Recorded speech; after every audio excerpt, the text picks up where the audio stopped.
Bonjour à tous et à toutes, ou bonsoir à tous et à toutes, c'est Monsieur Kazitra. On se retrouve pour une info news sur Nvidia. Nvidia, ils ont sorti une nouvelle version du pilote, tout simplement que ça soit Game Ready et Studio hier. Sauf que pour ceux ou celles qui ne sont pas au courant, Nvidia ont pris une décision assez brutale, c'est ne plus maintenir à jour le fameux Nvidia Control Panel classique qui était là depuis près de 20 ans, qui était aussi déjà là sur Windows XP. Donc, ce qui veut dire, c'est qu'ils vont tout regrouper sur l'application Nvidia et que pendant un temps, vous aurez Nvidia Control Panel, mais il disparaîtra, tout simplement, parce qu'ils ne peuvent pas laisser ça encore disponible dans la nature et qui vont juste se focaliser sur un seul, au même endroit. Alors, j'ai su ça quand j'ai fait une clean install avec du en sélectionnant pilote graphique et en faisant le truc avancé, en désactivant, vous savez, le truc audio, quand vous avez, quand vous branchez un HDMI pour entendre, le son via une télé. Moi, j'avais pas besoin puisque j'ai tout sur une carte son, donc je l'ai, décoché. J'ai juste fait ça, j'ai installé et là, je vois que le fameux NVIDIA Control Panel n'était pas là comme d'habitude. Donc c'est en regardant sur un article là. Donc, si vous voulez vraiment réinstaller le contrôle panel classique d'NVIDIA, c'est directement sur Microsoft Store, donc ici. Donc, j'ai vu sur le Reddit qu'il y en a beaucoup qui se demandaient, mais pourquoi ils ont fait ça?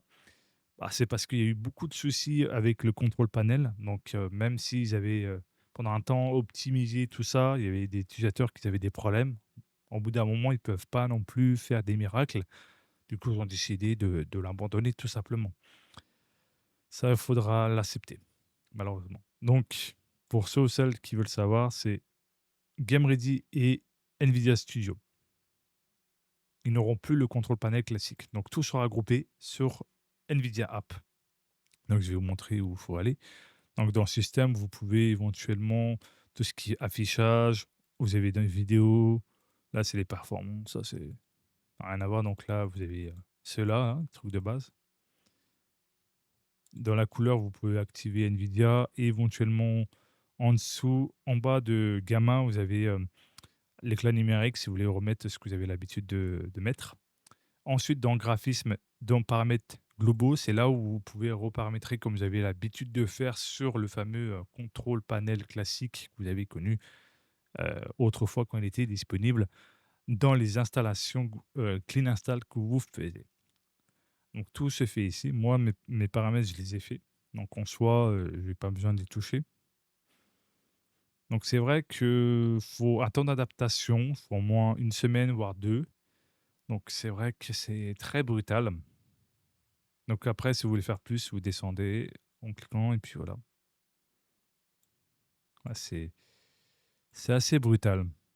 C'est très impressionnant quand même d'en arriver là. Donc ça, vous pouvez l'activer ou pas pour les anciens jeux. Ça, c'est la qualité par défaut. Ça, c'est le trainer par défaut. Ça, le truc anisotrope, je l'ai laissé comme ça. Ça, c'est compatible avec le moniteur. Après, oui ou non pour le truc vertical. Après, le truc de zambrage, ça, je l'ai laissé par défaut. Bah, vous avez eu quelques trucs que j'ai laissés par défaut. Puis, voilà. C'est vrai que dans un sens, ça va surprendre plus d'un, plus d'une qui font des clean install avec du jus. Mais malheureusement, vous n'avez pas le choix d'installer vos pilotes graphiques, mais avec bien évidemment l'application app si vous souhaitez faire vos paramétrages graphiques. Malheureusement. C'est vrai que depuis près de 20 ans, quand tu maintiens un truc classique et que tu vois qu'il y a toujours des bugs, et c'est vrai que mine de rien, tu réfléchis s'il faut mieux de pas tout regrouper sur une application. C'est vrai que on n'y pense pas forcément, nous qui sommes des utilisateurs de carte graphique Nvidia, qui aiment optimiser, aller plus loin. Mais c'est vrai que des fois, c'est un choix assez crucial. Mais ça peut être dur pour les habitués. Donc en soi, c'est vrai que voilà. Nvidia ont une direction différente aussi. Le gaming, ça va être aussi tout en bas dans la hiérarchie, c'est-à-dire que ça va être beaucoup moins régulièrement aussi. Donc si vous voulez du pur gaming, ça sera à côté AMD. Après, rien ne vous empêche de vous ouvrir à la concurrence qui peut offrir 2 fois meilleur ou même 10 fois meilleur on peut le dire direct, que Nvidia et que AMD. Parce que des fois, la concurrence peut apporter vraiment beaucoup de fraîcheur et de vent fraîcheur, que ce soit dans le jeu vidéo, dans les composants PC, peu importe, c'est toujours mieux. Si ça vous a plu, n'oubliez pas de vous abonner, de mettre un pouce bleu, d'activer la cloche de notification et merci à tous d'être aussi nombreux sur la chaîne. Bienvenue à vous. Ciao, bye bye.